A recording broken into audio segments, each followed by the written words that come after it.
In the last 3 decades, a remarkable change has transformed the face of the world's most populous country. The figures are mind-boggling. Since 1980, China's gross domestic product has increased by over 3,000%, from 300 billion to over 10 trillion. This boom has been fueled by the remarkable rise of China's manufacturing sector, symbolized by the ubiquitous Made in China mark on seemingly every factory-made product. In 1988, China's global trade was valued at 200 billion.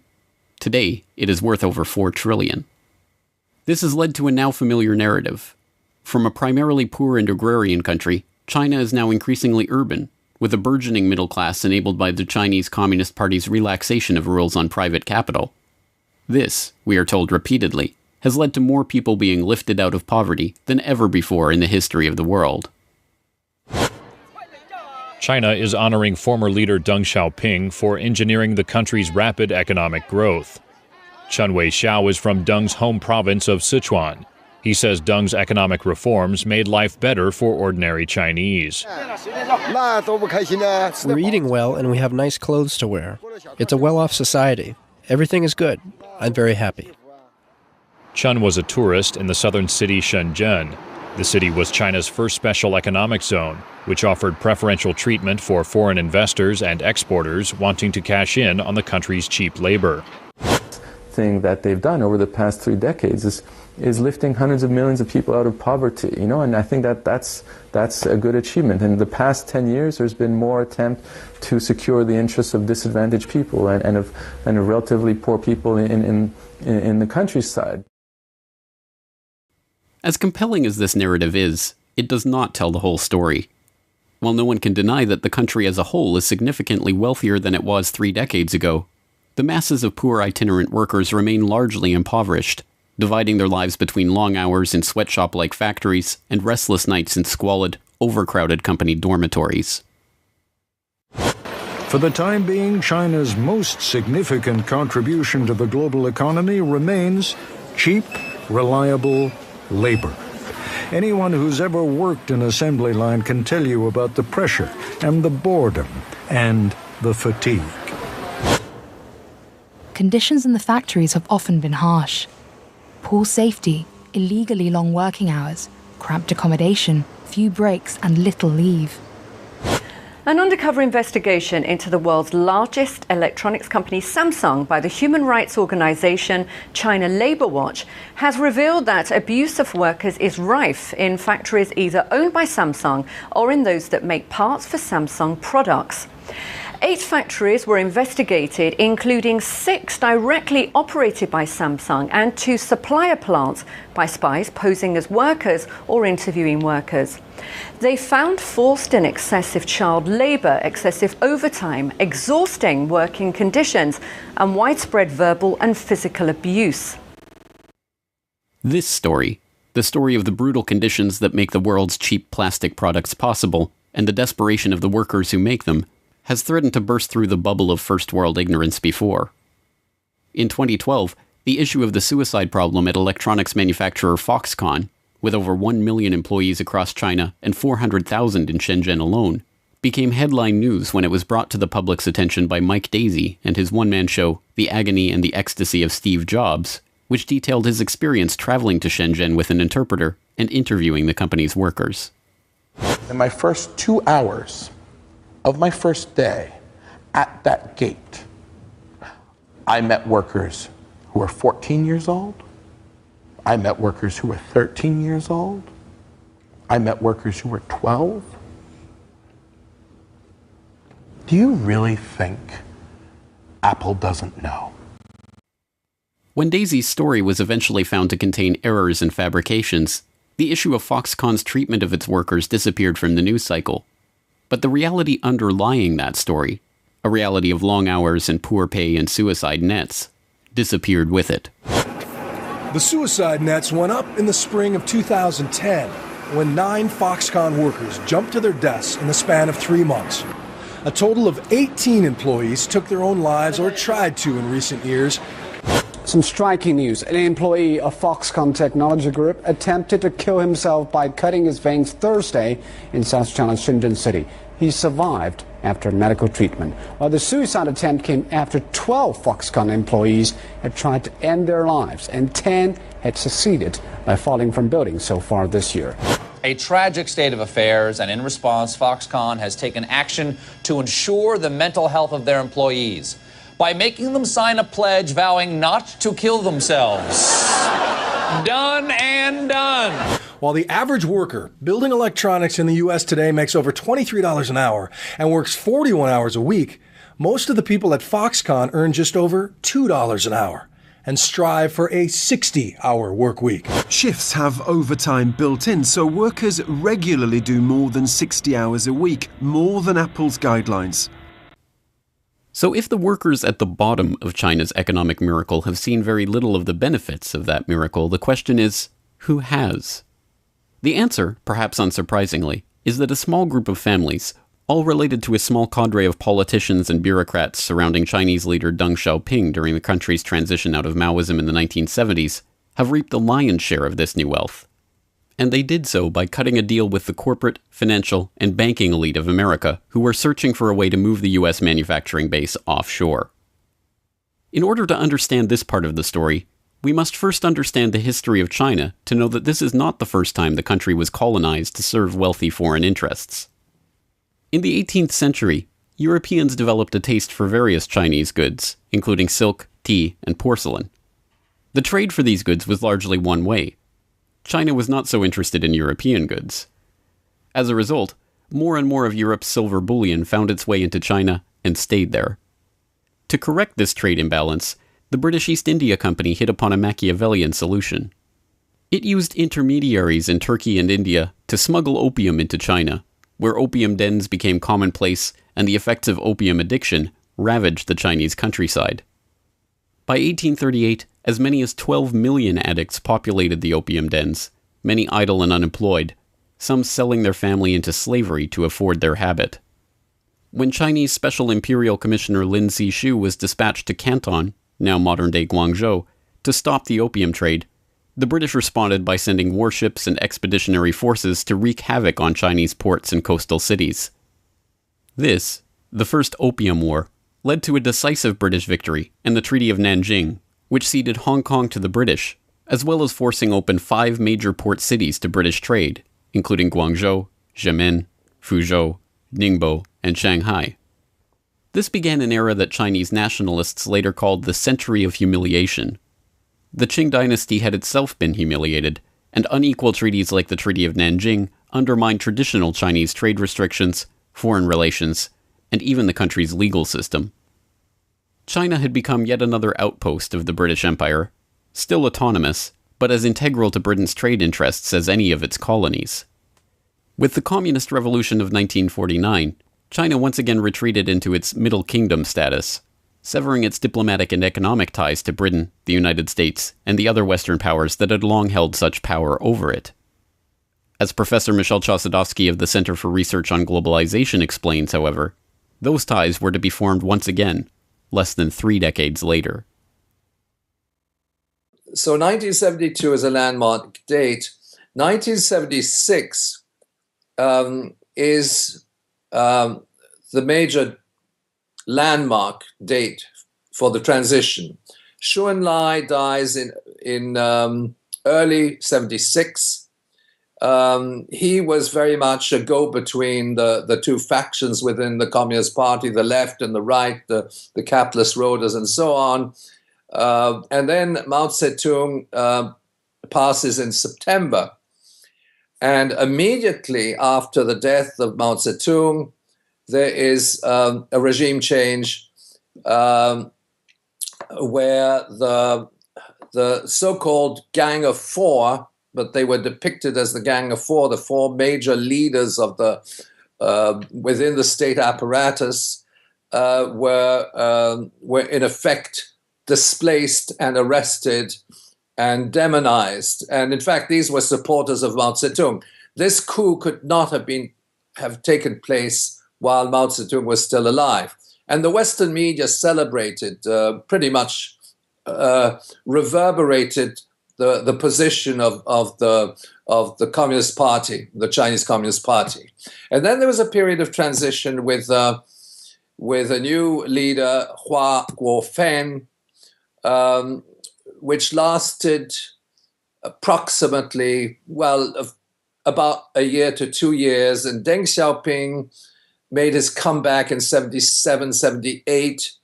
And in 1978, they established the free trade zones, which was very crucial. And subsequently, of course, in 1979, Deng Xiaoping travels to America and also makes the statement or expresses his anti-Soviet position. And he said, "How do we tame the polar bear?" so to speak. And then in the early 80s, you had some important landmark decisions. One was, I think, 83 was the new Chinese constitution, which abolishes the People's Commune, which ultimately was still how they managed to inscribe economic policies within the constitution is quite unusual in some regards. And then in the following year, in 84, they extend the special economic zones to much broader areas in what were formerly the treaty ports of the colonial or the semi-colonial period. Now that is, of course, very important because what they were restoring, and in the same cities, we're talking about Tianjin, Guangzhou, Shanghai, of course, and what they do is they restore areas where foreign companies can come in and invest.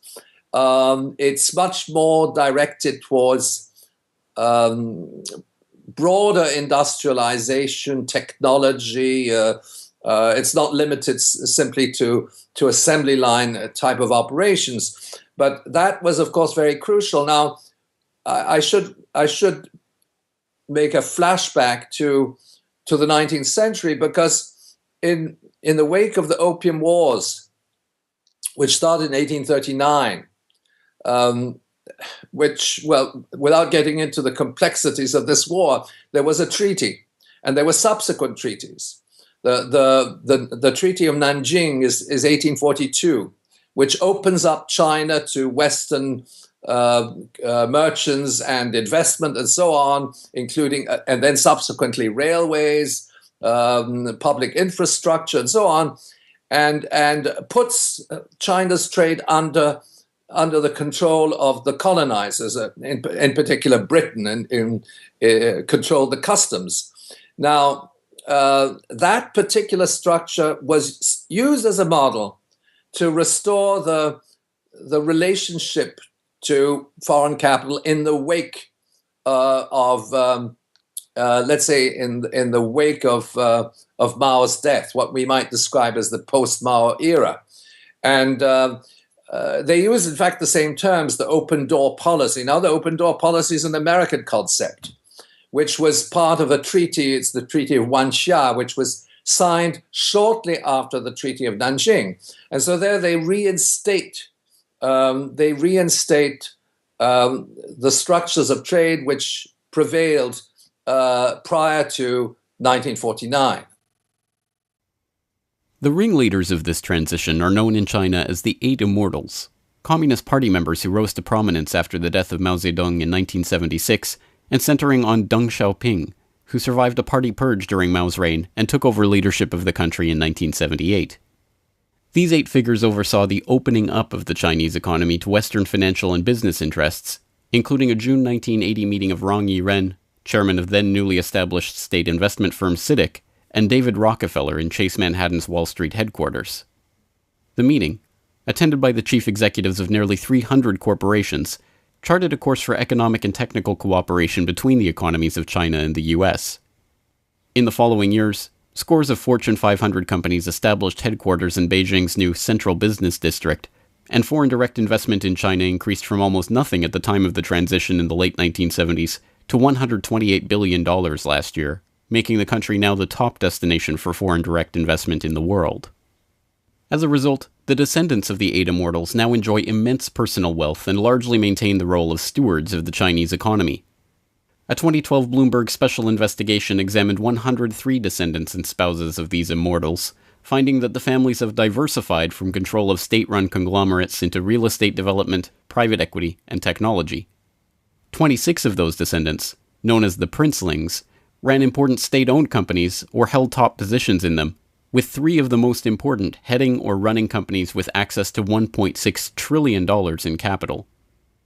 The almost unimaginable wealth of these elite families stands in stark contrast to the lives of the itinerant factory sweatshop workers in their company dormitories, and even sharper contrast to the party's officially espoused ideals about equality in the People's Democratic Republic of China.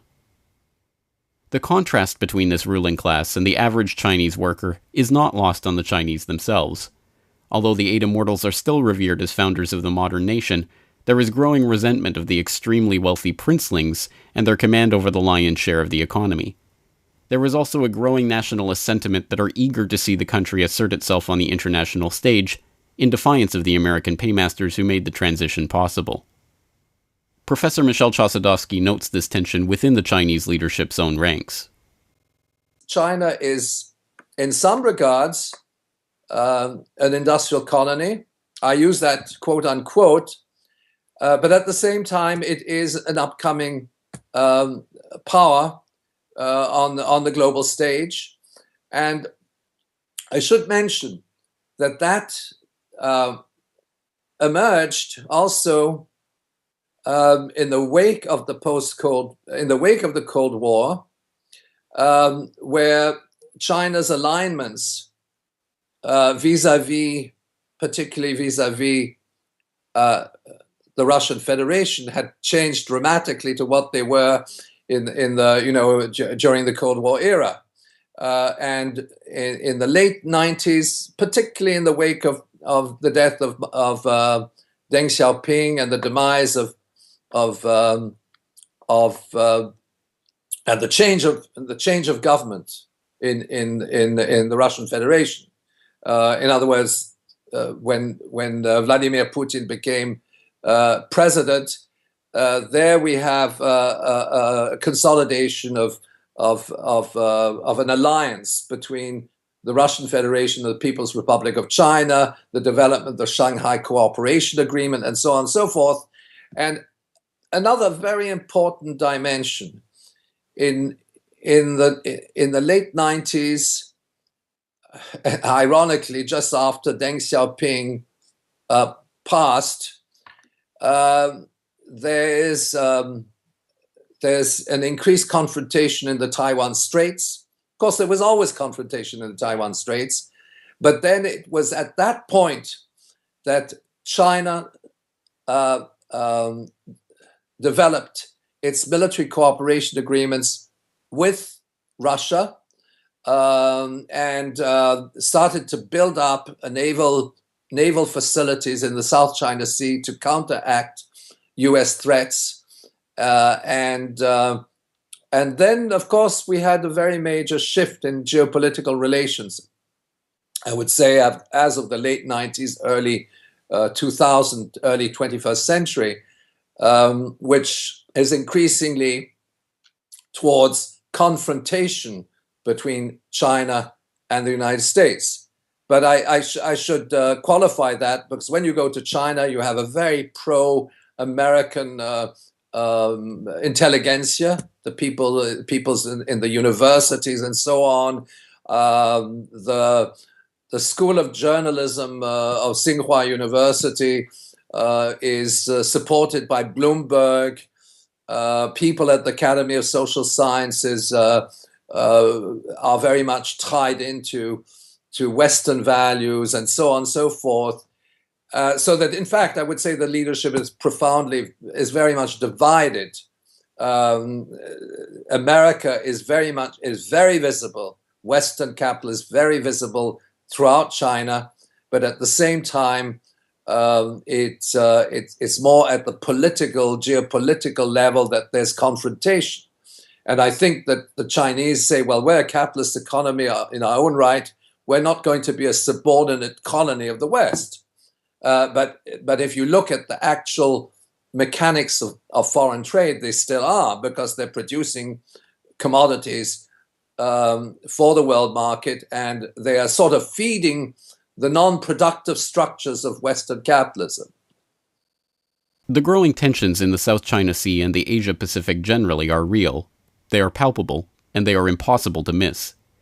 The world is being prepped for a confrontation of some sort between the world's superpower and its growing rival in the East. But this confrontation, like every major world conflict before it, is largely bankrolled and even encouraged by the financiers and businessmen on both sides who cooperate with each other.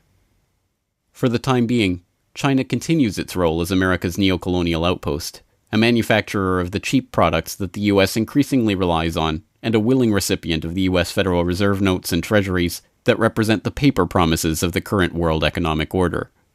The only question is how long this relationship will last, and what it will look like when it ends.